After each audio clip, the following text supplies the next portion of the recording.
Without a doubt, the thing that will keep you anchored in where you are right now, the thing that will keep you stuck as you are and not moving into your desired way of being is really being attached to the past and how you thought things could have been or why the past has created your future. And so there's no way to move forward because things just are the way they are. So being stuck in the past is how you're going to sabotage everything you're trying to create.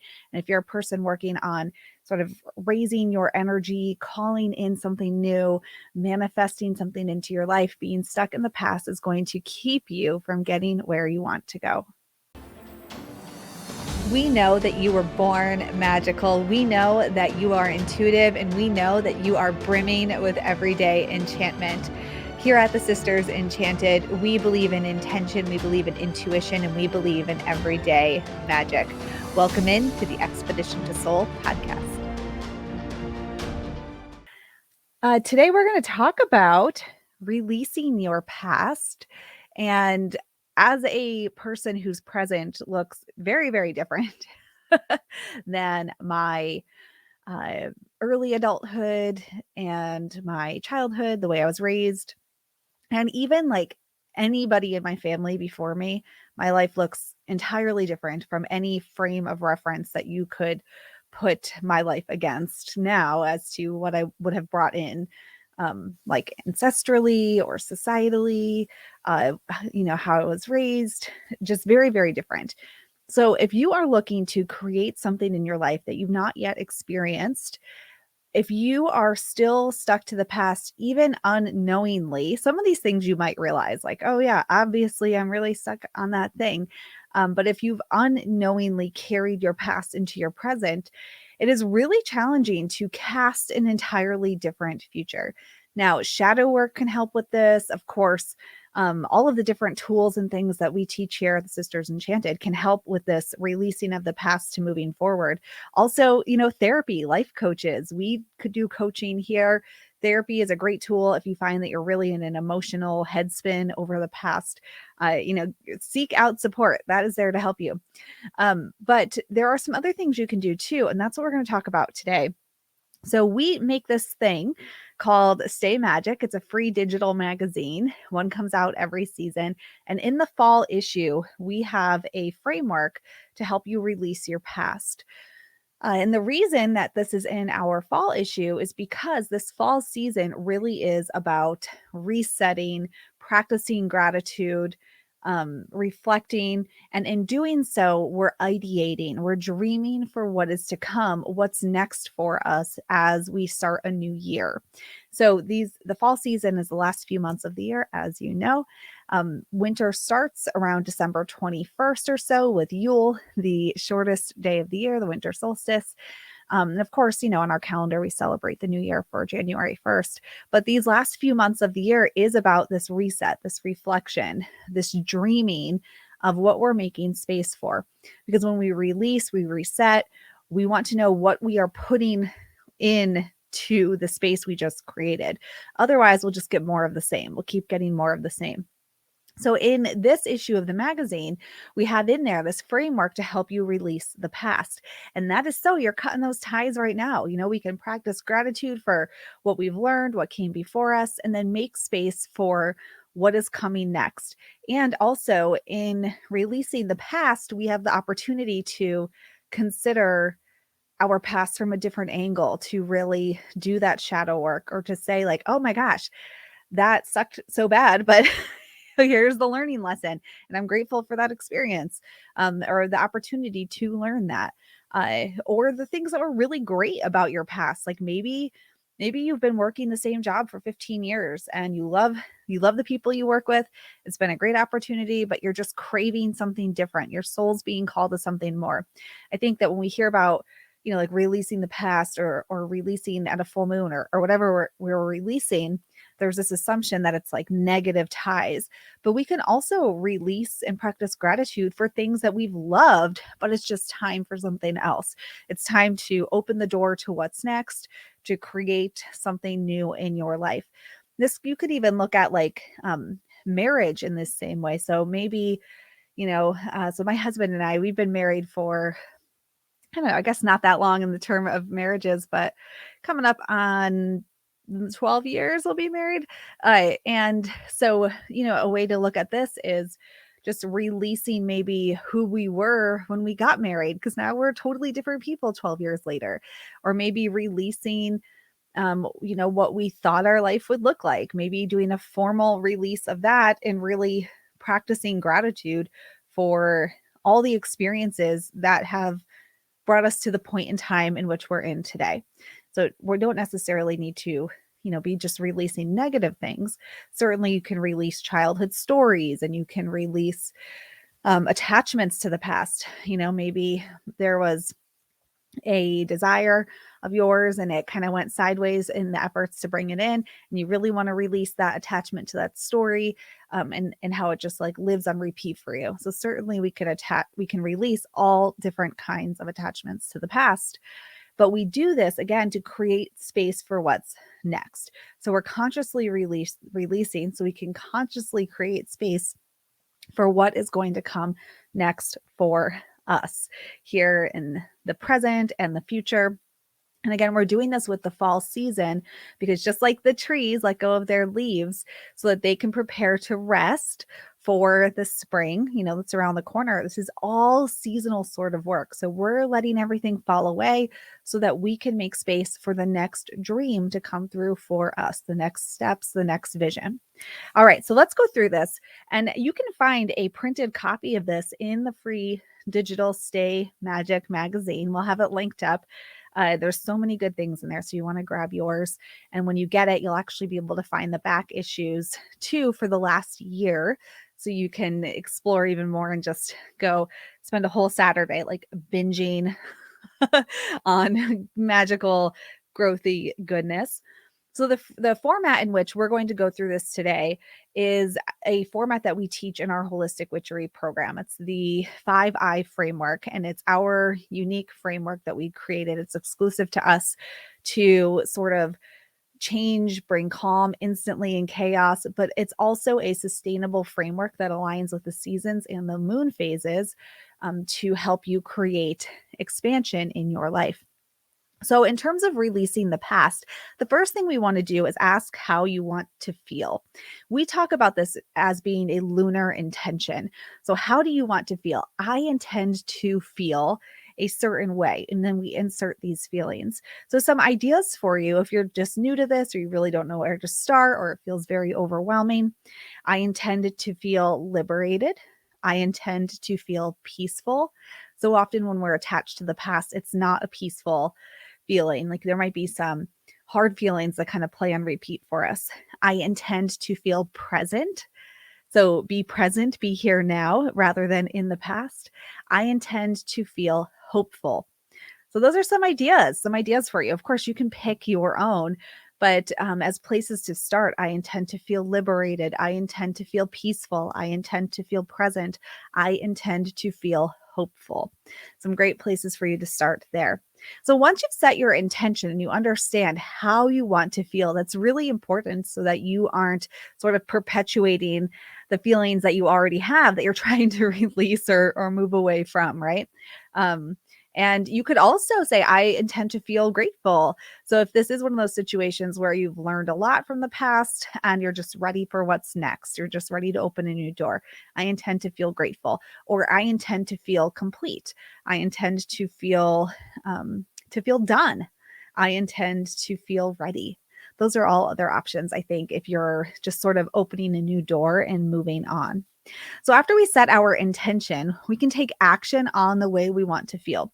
So we want to actually take action on creating this release of the past. And I was at this mega church once, and some of you might go to a mega church. I was at one with my brother, his now ex-wife. And I remember the minister at this church was on the stage.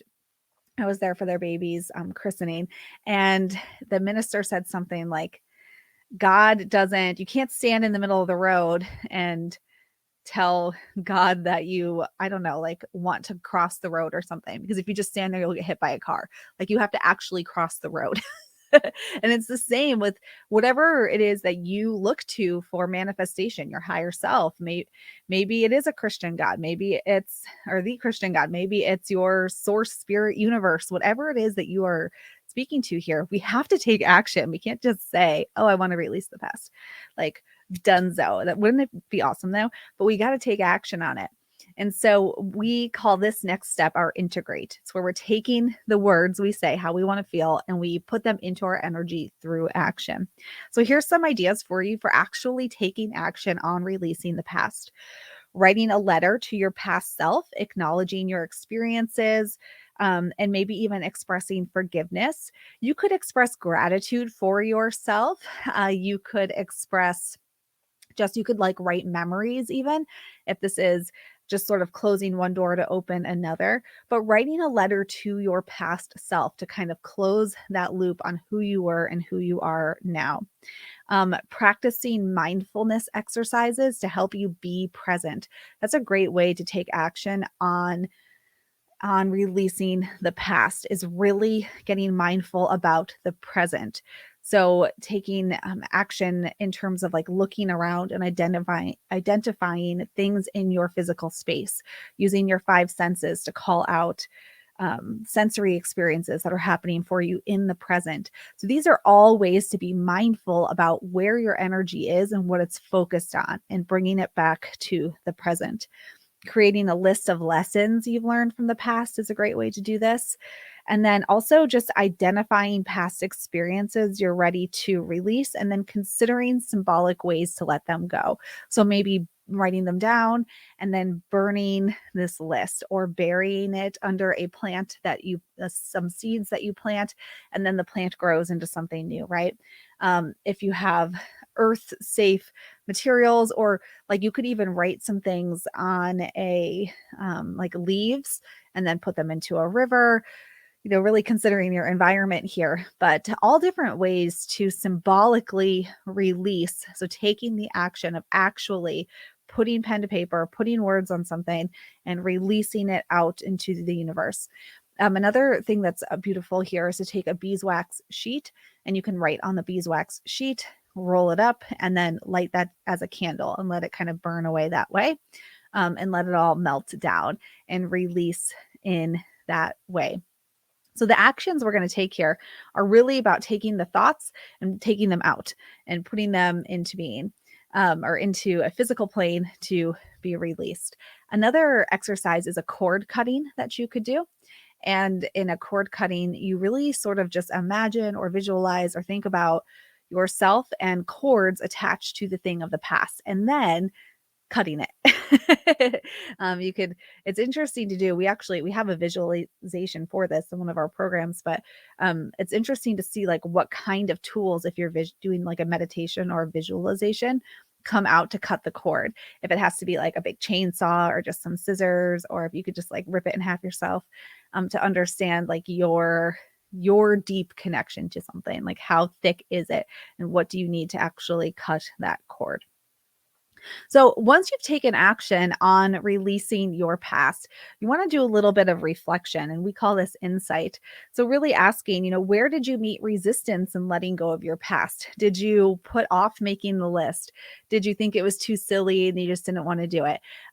Sometimes if we're doing things like trying to burn away a piece of paper or like the candle, you might actually encounter some strange physical resistance, like the paper just won't light or the candle keeps going out. And those are interesting things to consider because, they could be entirely coincidental, but also understanding like, do you have some resistance? Is this an act that's reminding you to consider the resistance you might be having to letting go? Did you sit down to release the past and struggle with what to say? That can be resistance too, if you're not even clear on what it is that you want to release. Also, any fears or attachments to your past. Are there fears around releasing those attachments? If you are releasing your past work experience that actually wasn't a bad one, are you afraid that you might not get another job and you shouldn't let this one go?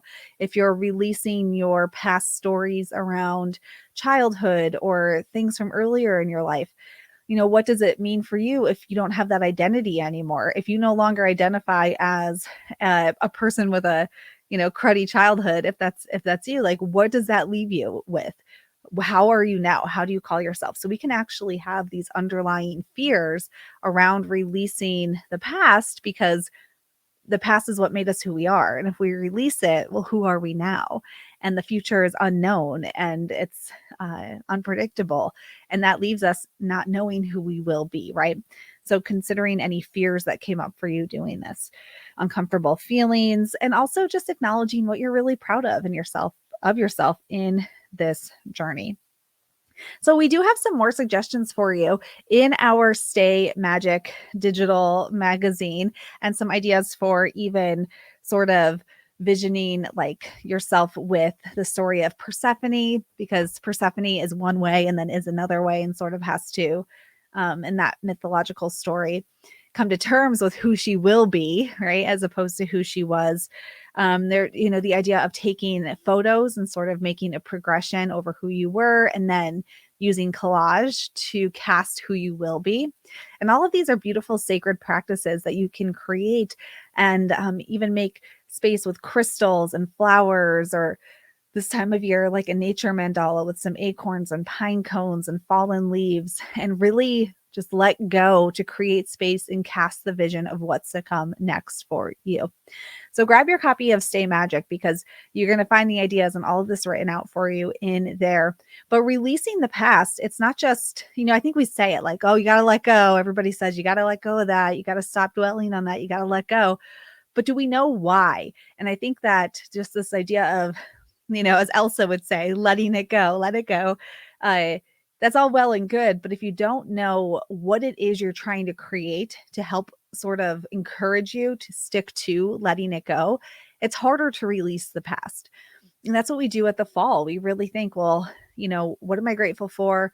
What have I been abundant in? What do I want to be abundant in? How can I give back to myself and the universe right now? And, what do I need to clear away to make space as I come closer and closer and closer to the new year, to the end of the fall season? What needs to be gone so there's space for the next thing in my life? So releasing your past isn't just about moving on and letting go. It really is about understanding what you want and how your past isn't letting you have it, and releasing that to make the space. And we have tools to help you do it if you grab your free digital Stay Magic magazine. And of course, I went through a bunch of them today. So some great ideas for you to get started with how you want to feel, some ideas in terms of actually putting that feeling into your energy through taking action on releasing, and then some insightful questions to ask yourself as you go along. But I love the idea, burning it away. And there's so much you can do. There's magic around you all the time. All the time, and every day there are magical opportunities just waiting for you in your life, my friend. All right, y'all. Thank you for being part of the podcast, listening in today. And until next time, I hope that you have an enchanted rest of your day ahead. If you liked this episode of the Expedition to Soul podcast, please rate, review, subscribe.